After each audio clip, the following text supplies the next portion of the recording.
Jeg hedder Stine Gyldenkerne, og jeg har simpelthen så meget, jeg gerne vil fortælle jer, men kun 2 minutter til det. Så jeg vil forsøge at gøre det i korthed og i punkter og ikke speedsnakke.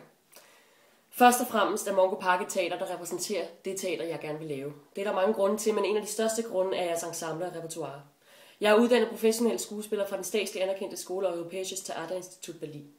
I Tyskland er fundamentet for næsten alt teater, ensembleideen og repertoiret.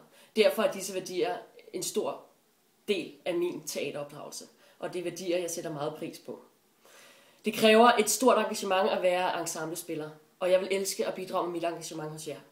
Jeg ved, at skuespillere hos Mongo Park, de arbejder meget varieret, og det synes jeg er super fedt. 2. Og så lidt om mig. Jeg får tit at vide, at jeg er en videnskabelig, kompromisløs og modig spiller med en vild skabertrang og finurlig humor, at jeg er kollegial og giver meget en arbejdsproces. Selv ved jeg, at min idealisme, som nogen vil mene er naivitet, er min største drivkraft, men kan virke overvældende. 3. Det er lidt mere om mig som den selvstændige, tænkende og arbejdende skuespiller. Jeg har skabt forestillingen Fjerde til Venstre sammen med instruktør Liv Helmer og en række andre kunstnere. I Berlin lavede jeg blandt andet en kvindelig udgave af Faust som soloprojekt. Min Faust var alkoholiker.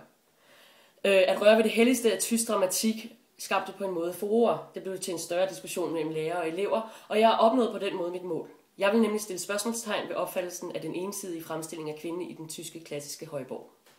Derudover skrev jeg også dramatik, og det seneste jeg har skrevet var et manus til en kortfilm i Berlin. Jeg har også instrueret forestillinger, inden jeg tog til Berlin i det københavnske independent-miljø, og så er jeg netop begyndt at oversætte tysk dramatik til dansk. 4.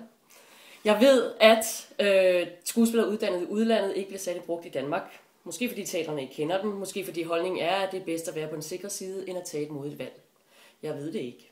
Men jeg ved, at jeg synes, at I bør være modige og give mig en ærlig chance at invitere mig til audition. For jeg ved, at I i mange sammenhænge er modige, og at jeg også er det. Så jeg tror, vi kunne blive et godt match. Derfor håber jeg, at I vil se mig til en audition. Tak.